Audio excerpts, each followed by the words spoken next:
নমস্কার, আমি তরুণ ঘোষ।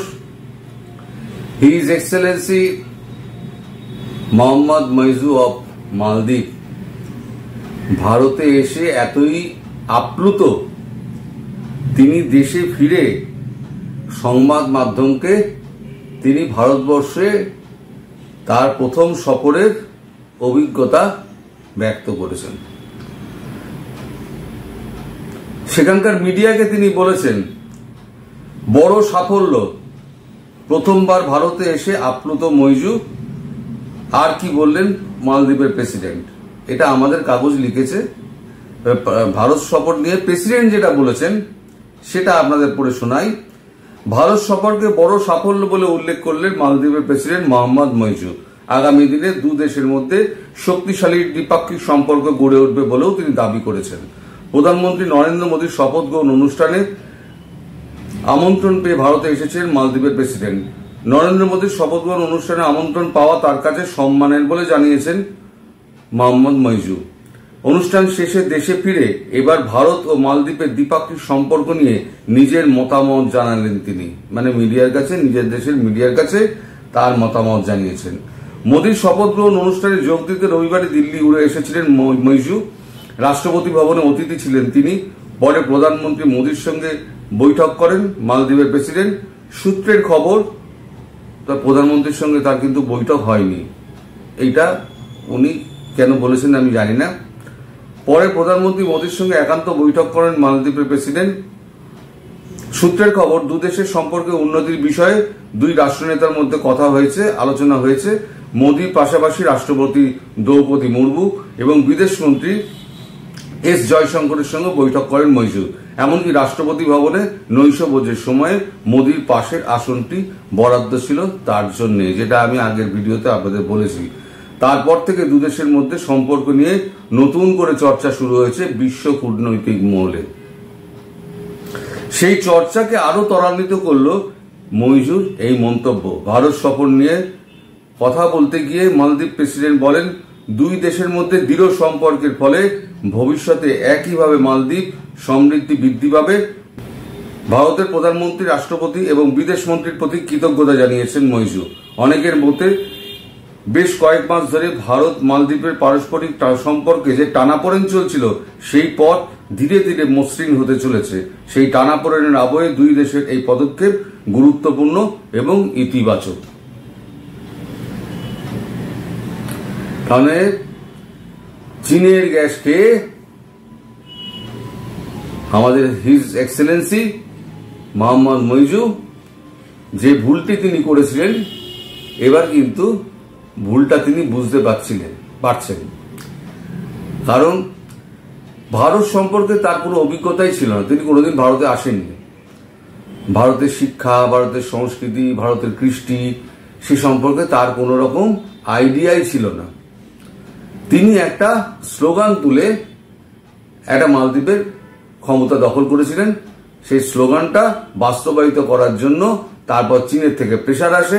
তার আগে তো চীন থেকে উনি পয়সা খেয়ে নিয়েছিলেন, সেটা বলতে বিন্দুমাত্র আপত্তি নেই, কারণ আমাদের কাগজে বেরিয়েছিল। সেটা ওদের গোয়েন্দা রিপোর্ট, এটা আমাদের বানানো নয়। ওদের গোয়েন্দা রিপোর্টে যেটা জানিয়েছিল সেটাই আমরা তুলে ধরেছিলাম। আমিও ভিডিও করেছিলাম এর ওপরে, সেই রিপোর্টের অংশ বিশেষ আমি ভিডিওতে দেখিয়েও ছিলাম। ফলে এই নিয়ে কোন রকম সন্দেহের অবকাশ থাকে না। এখন ওই সিনেমার একটা ডায়লগ ছিল না, গন্দা ভাইয়া ভাবনাও মে বহ গয়ে, তা আমাদের হিজ এক্সেলেন্সি ভাবনাও মে বহ গয়ে থে। এখন যখন চীন 36টা দ্বীপ যখন 99 বছরের জন্য লিখিয়ে টিকিয়ে নিয়ে যখন পেছন ফিরিয়ে নিল, ওই এক জাহাজ ভর্তি জল পাঠিয়ে দিয়েছিল, ব্যাস ওই শেষ। তারপরে সম্পর্ক শেষ। এবার যখন রোল ওভারের জন্য যখন চীনের কাছে গেল, তখন চীন বলল, রোল ওভার হবে না ভাই, পয়সা যেমন নিয়েছো পয়সা ফেরত দাও। কিন্তু ভারত তা করেনি। $50 মিলিয়ন ভারতের এবছর ভারতকে দেওয়ার কথা ছিল। কিন্তু ভারতের কাছে যখন তার বিদেশমন্ত্রী এসে যখন আমাদেরকে অনুরোধ করলেন, আমাদের বিদেশমন্ত্রী ডক্টর এস জয়শঙ্কর, তিনি আমাদের অর্থমন্ত্রী নির্মলা সীতারামনের সঙ্গে কথাবার্তা বলে সেই $50 মিলিয়ন কিন্তু রোল ওভার আমরা করে দিয়েছি। সেটাই কিন্তু প্রথম স্ট্রাইক করেছিল মোহাম্মদ মইজুকে। এবং মোহাম্মদ মইজুকে যখন আমন্ত্রণ পত্র পাঠানো হয়, মোহাম্মদ মইজু সেই আমন্ত্রণ পত্র পেয়ে রীতিমতো বিগলিত হয়ে যান। বিগলিত হয়ে গিয়ে তারপর আমন্ত্রণ পত্র পাওয়া মাত্র তিনি তড়িঘড়ি প্লেন ধরে একেবারে রবিবার রাতেই তিনি একেবারে দিল্লি পৌঁছে যান। এবং দিল্লি পৌঁছাবার পরে মানে উনি ভারতের সঙ্গে এত কিছু করার পরেও উনি ভেবেছিলেন যে একটা বিমাতৃসুলভ একটা আচরণ হতে পারে। হ্যাঁ, তিনি একটু ভয়ে ভয়েই ছিলেন, কারণ ভারতে আসার ব্যাপারে তার কিন্তু একটু কুণ্ঠা ছিল। কিন্তু যেতেও হবে, না গেলেও নয়। সব তো আর বিদেশ মন্ত্রীকে দিয়ে হয় না, বা অন্য অন্য মন্ত্রীকে দিয়ে হয় না, নিজের পাঁঠা নিজেকেই কাটতে হবে। উনি তারপর এসছিলেন। কিন্তু আসার পর তিনি যে আতিথেয়তা পেয়েছেন এবং তাকে যে উষ্ণ অভ্যর্থনা জানানো হয়েছে, তাতে তিনি সম্পূর্ণভাবে আপ্লুত। এবং তিনি অবাক হয়েছেন, তিনি আমাদের মালদ্বীপের প্রেসিডেন্ট, তিনি অবাক হয়েছেন যে ভারতের প্রধানমন্ত্রী তার বাঁ দিকের চেয়ারটা তার জন্য নির্দিষ্ট করে রেখেছেন এবং ডান দিকের চেয়ারটায় বসেছিলেন শ্রীলঙ্কার প্রেসিডেন্ট রনিল বিক্রমসিংঘে। সেখানে তাদের মধ্যে টুকটাক তখন কথাবার্তা হয়। সেই কথাবার্তাটাকে তিনি উনি হয়তো উল্লেখ করেছেন যে প্রধানমন্ত্রীর সঙ্গে বৈঠক হয়েছে। আসলে প্রধানমন্ত্রীর সঙ্গে আলাদা করে কোনো বৈঠক হয়নি। উনি চেয়েছিলেন প্রধানমন্ত্রীর সঙ্গে বৈঠক করতে, কিন্তু প্রধানমন্ত্রী বলেছিলেন আপনি আমাদের বিদেশমন্ত্রী ডক্টর এস জয়শঙ্কর, তার কাছে আপনার সমস্যাগুলো গিয়ে তুলে ধরুন, তিনি যতটুকু পারবেন তিনি সমাধান করে দেবেন। উনি সমস্যার যে কথাগুলো বলেছিলেন সেগুলো হচ্ছে খাবার, জল, পানীয় জল, এই সমস্ত নিয়ে কথা হয়েছিল, ইলেকট্রিসিটি নিয়ে কথা হয়েছিল এবং ওষুধ নিয়ে কথা হয়েছিল, জীবনদায়ী ওষুধ। সেগুলো সবই ভারত বলেছে সেই সবই তারা পাঠিয়ে দেবে। কিন্তু সৈন্য ফের মোতায়েন এবং ওখানে যে আমাদের ডনিয়ার বিমান টিমান যেগুলো ছিল সেগুলো ফের আবার ওখানে পাঠানোর ব্যাপারে কিন্তু ভারত সম্পূর্ণ অস্বীকার করে গেছে যে আমরা যখন ফিরিয়ে নিয়েছি আর পাঠাবো না। এবার দ্বিতীয় হচ্ছে ওখানে যে মজুর যারা শ্রমিক যারা কাজ করত তাদের মধ্যে অধিকাংশকে ফিরিয়ে নেওয়া হয়েছিল, পর্যায়ে পর্যায়ে আস্তে আস্তে ফেরানো হচ্ছিল। সেটাকেও তিনি বন্ধ করার জন্য আবেদন জানিয়েছেন যে আমাদের দেশের থেকে সমস্ত শ্রমিক যদি চলে যায়, এবং ভারতীয়দের মতো এরকম ভাবে মানে আদর্শগতভাবে কাজ করবে এরকম কিন্তু শ্রমিক খুব কম পাওয়া যায়। বেশিরভাগ দেশের শ্রমিকরা হয় খুব ফাঁকিবাজ এবং খুব ঝগড়াটে এবং খুব মারকুটে হয়।